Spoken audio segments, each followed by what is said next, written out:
Let's face it, job loss is a constant threat. What? You won't be affected? You are beyond the issue. It doesn't matter if you're a CEO, professional athlete, an actor, or any other business professional. It could happen to you if they find someone faster than you, less expensive than you, stronger than you, more technologically savvy than you. You're out of a job. Successful career management requires a well-thought-out strategy early in the game. Full Circle New York is here to help guide you through the process.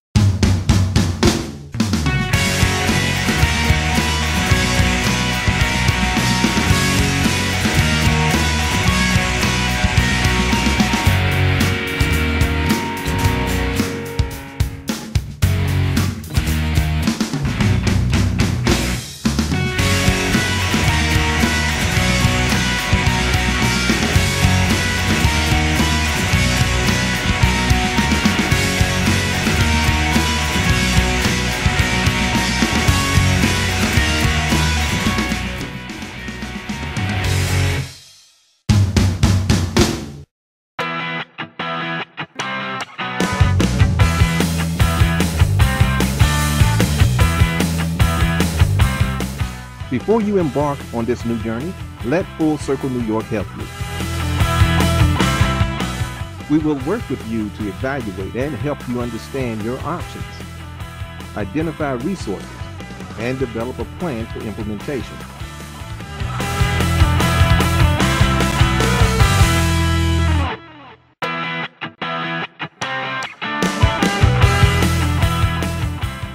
Welcome to another episode of the Urban Wall Street Project. I'm your host, Earl Christian III, of course, and today I have an amazing show with two dynamic guests. A lot of you want to change careers, need management in your careers.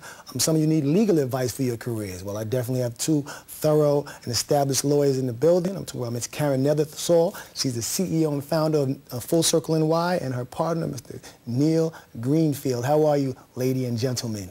Very well. Thank you for having me. Thank you, thank you. Welcome to the show. So, Career Management 101, we've been talking behind the scenes about all the different aspects of changing career paths and branding and your nature. Now, we just showed a clip of what Full Circle NY, offers in different services. So let's talk about Full Circle NY and what you offer to the people. Okay.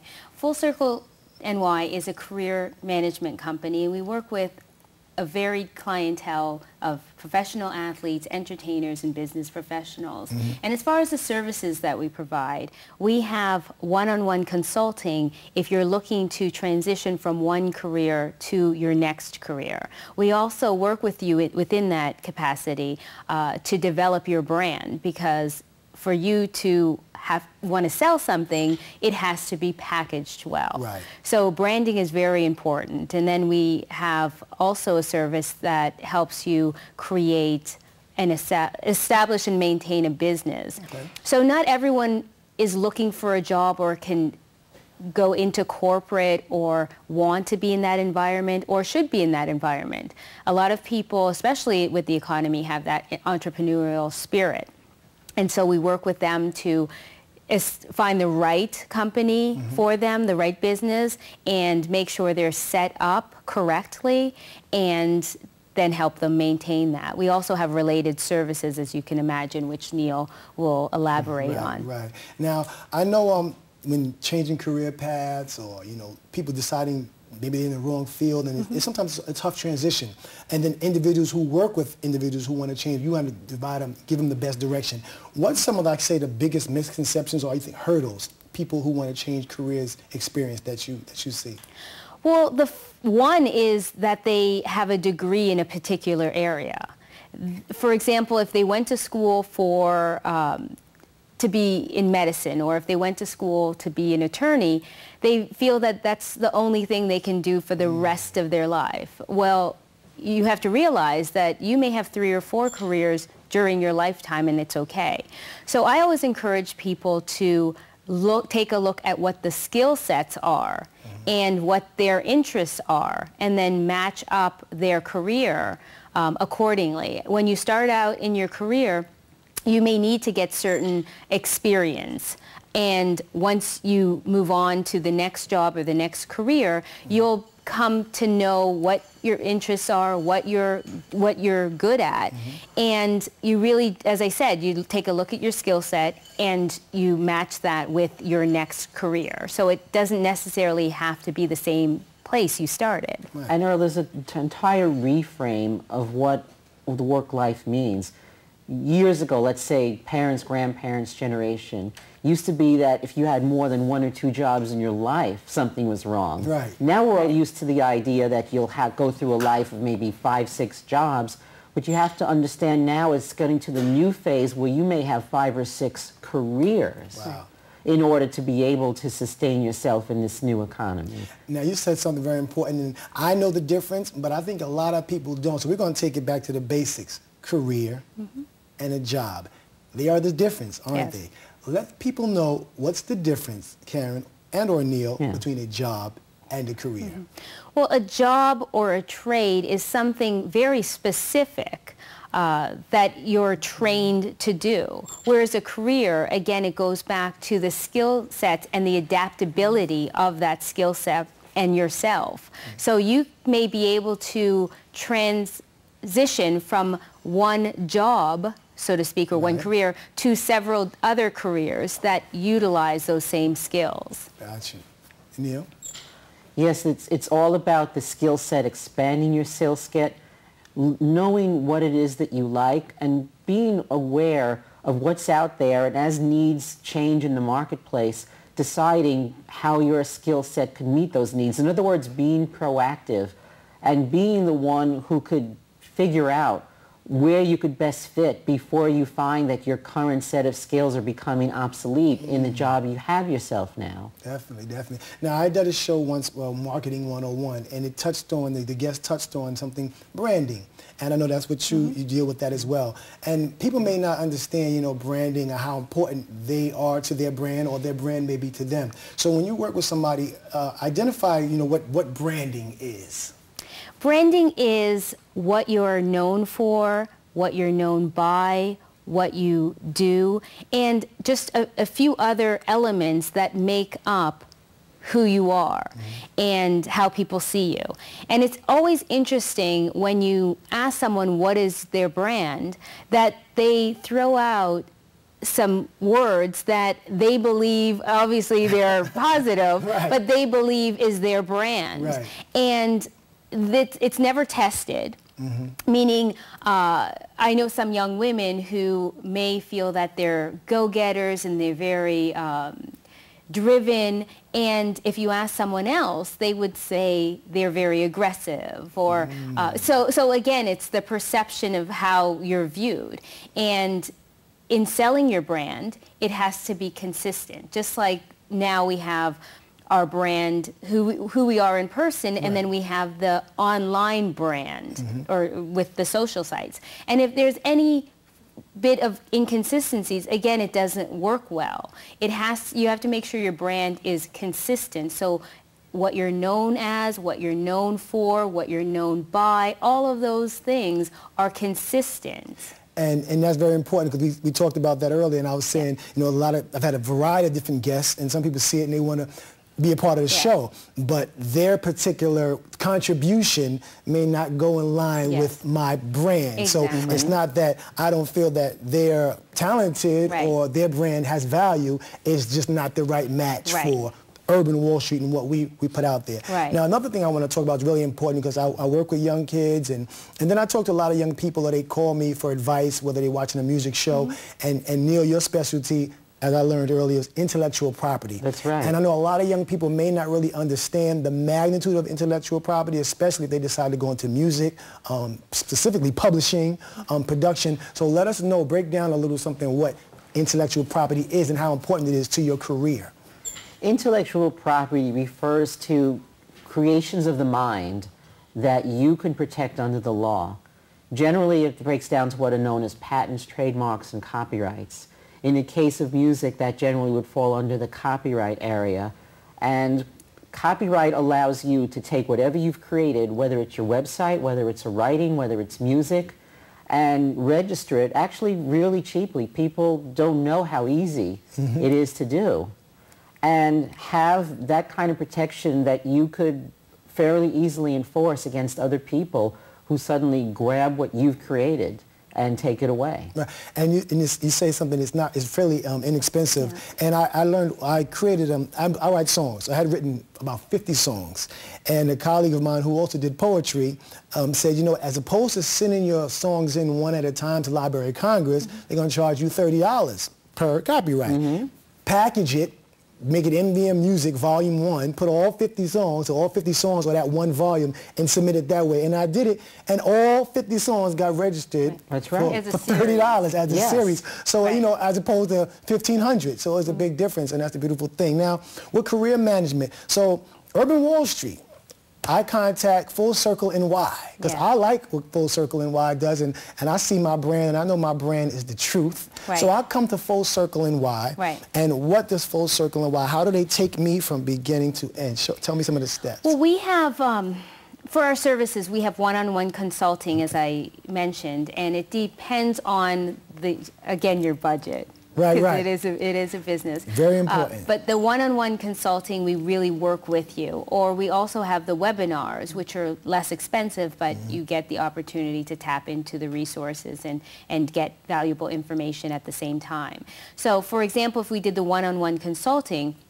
we would have initially an evaluation session, because I want to learn about you, about your interests, where you want to go, so that we set the right path, the right course for you.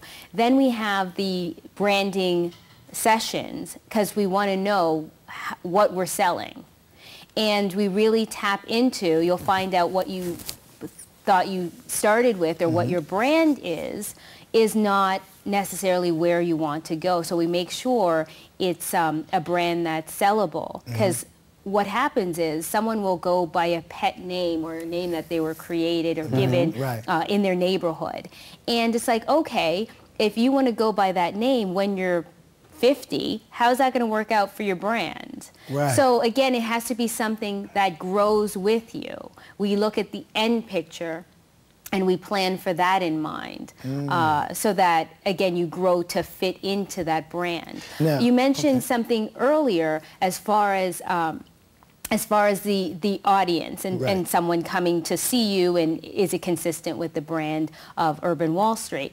Well, you have to know your audience, and you clearly know your audience. But when someone creates their brand, they want to appeal to anyone and everyone that will cater to them. And again, just like a luxury brand or another brand, they know who their audience is, they know who their market is, and that's very important, because when you try to appeal to so many, or you have no idea who your audience is, then again the product doesn't sell. No. In creating your brand, a lot of people make the mistake that they should be as broad as possible to appeal to the most number of people, because after all, if you specialize or restrict yourself to one particular area, aren't you going to eliminate some possibilities? The answer is no, because the people who really are looking to hire you, looking to work with you, want to know that you really are knowledgeable in the area that they are most interested in. They're not looking for a jack of all trades. Master of none. Master of none, of course. Yes. Unfortunate. Now, have you ever had a situation where the person felt and believed in their heart, I know my brand, I know my audience, and they were just off base? They're not necessarily off base, because that's their essence. It's just more has to be fleshed out. It has to be brought out, and it has to be refined. So only my client can tell me who they are, and it's just my job to refine that and bring out their essence and what more they can, expand on. And from a marketing standpoint, whether you're marketing your services for a job or an actual product or service, how to sell that, because I'm sorry, no matter what you do, we're all in sales. And that's so important that you said that, Neal, because a lot of people say, oh, I can't sell, I can't do sales. And people don't realize you sell yourself every day. If you meet someone, oh, that's a nice looking woman, I hope that I can get her number. You're selling yourself. Female, if you're trying to buy something, you're trying to haggle in the store. Everything is a sale. I think people don't realize, anytime you're negotiating, is a sale of some sort happening. Now, what I wanted to ask is, Neal, as VP of Business Affairs for Full Circle NY, this is for people who want to be VPs, because I like to really educate folks so they know exactly different capacities and what's expected and contained therein. As a VP of Business Affairs for Full Circle NY, what does that entail? It entails watching the overall conduct of the business to make sure that it's consistent with its mission, to make sure that although we are serving our clients, that we are serving them in a way that will sustain the business, and to make sure that the business is legally protected. Because just as our clients need legal protection for what they do, we equally need protection for all of the things that we do. Without question. And when someone holds that particular job or capacity, what skill sets would you say would be very essential to have, if this is what you think you want to get into? I think if you're talking about a VP of Business Affairs, yes, sir. I think you need to have a keen sense of the mission of the business, of what the business needs to do to be able to sustain itself, and what actions will or will not bring you closer to that, where you have to constantly observe and occasionally, more than occasionally, course correct. Because you don't always know when you start something if it's going to take you where you need to go, and that's all right. You only really learn from what doesn't work. That's true. And that's very important, because people don't try, and they're scared to fail. And you just said it. You only learn by understanding what doesn't work. So you have to fail in order to succeed. And Karen, look like you just have something you just wanted to just chime in on there. No, I can relate. I started the business December. This month is actually our 5-year anniversary. Congratulations. Thank you. And when I started the business, it was always the same.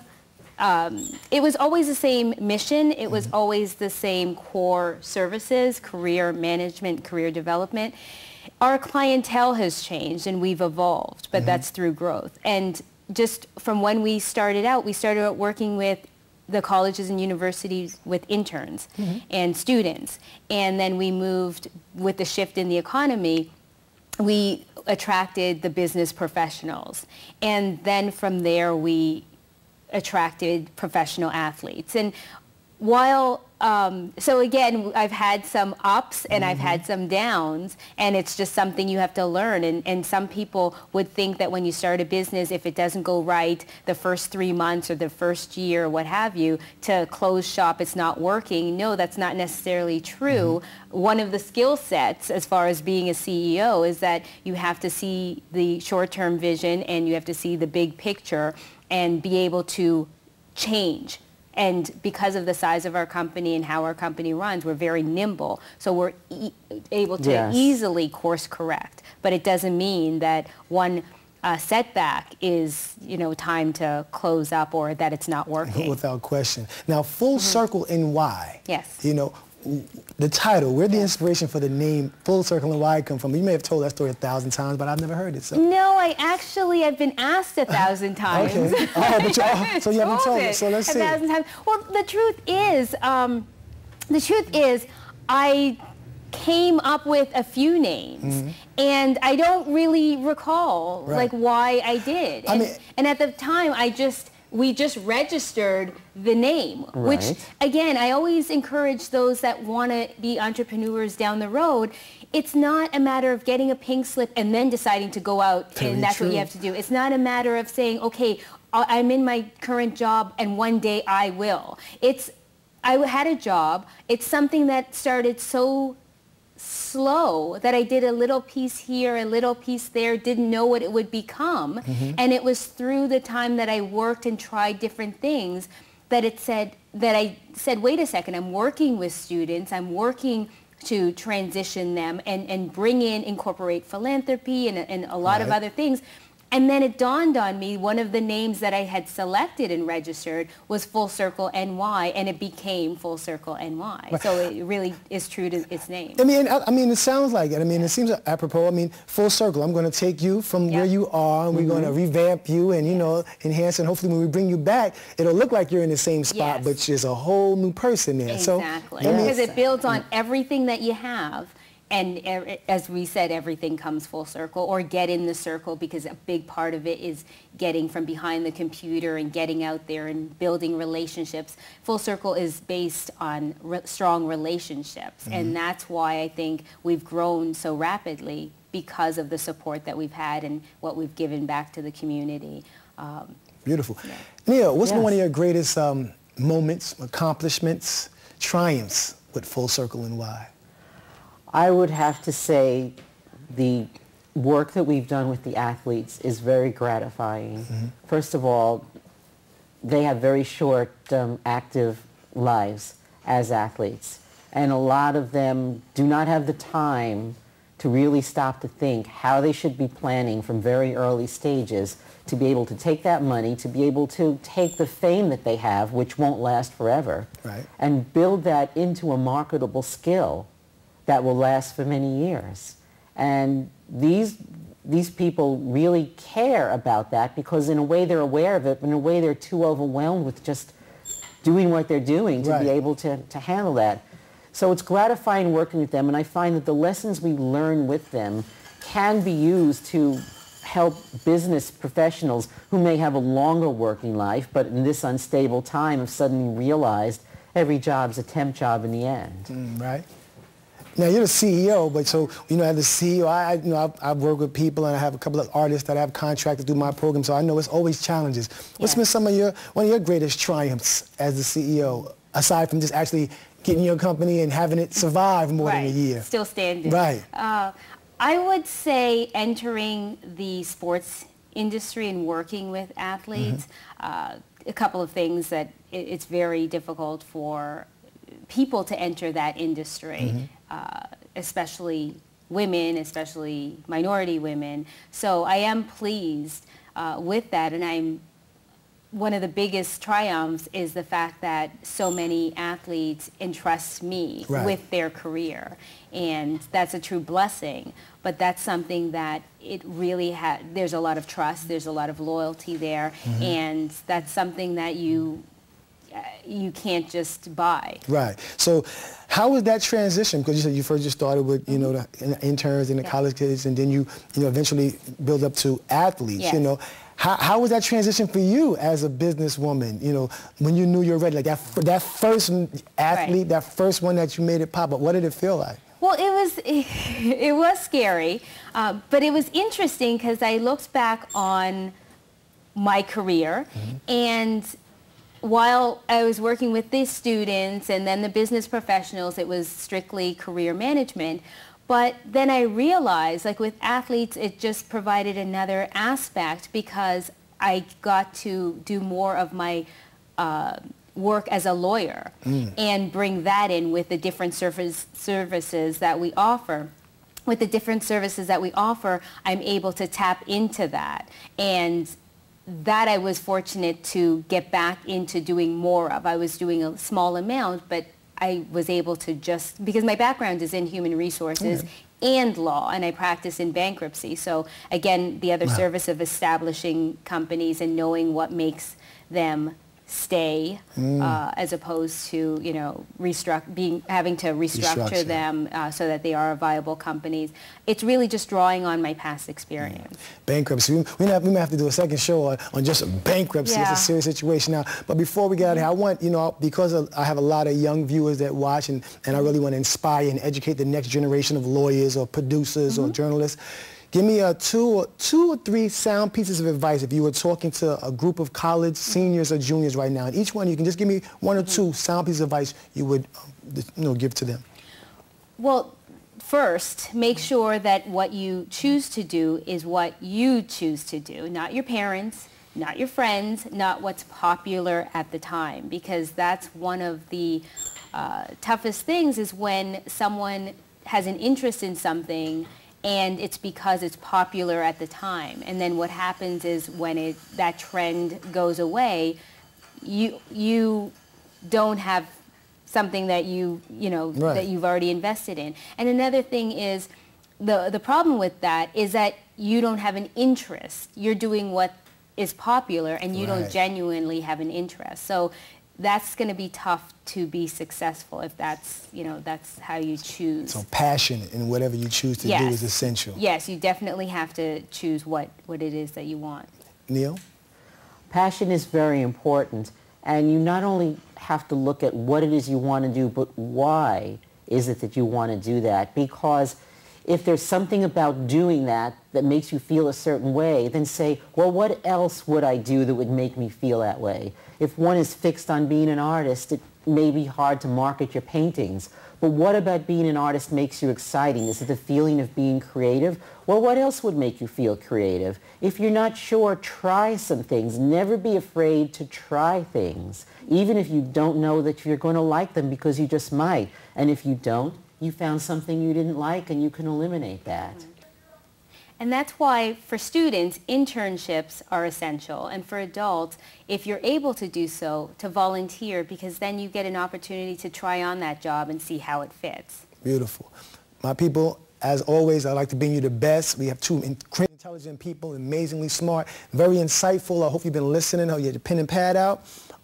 It's all about what you want to do. Know your career, know your mind, know your vision, and be confident and steadfast in that. Like I always say, be mindful, be prosperous, keep your head up. Until next time, peace.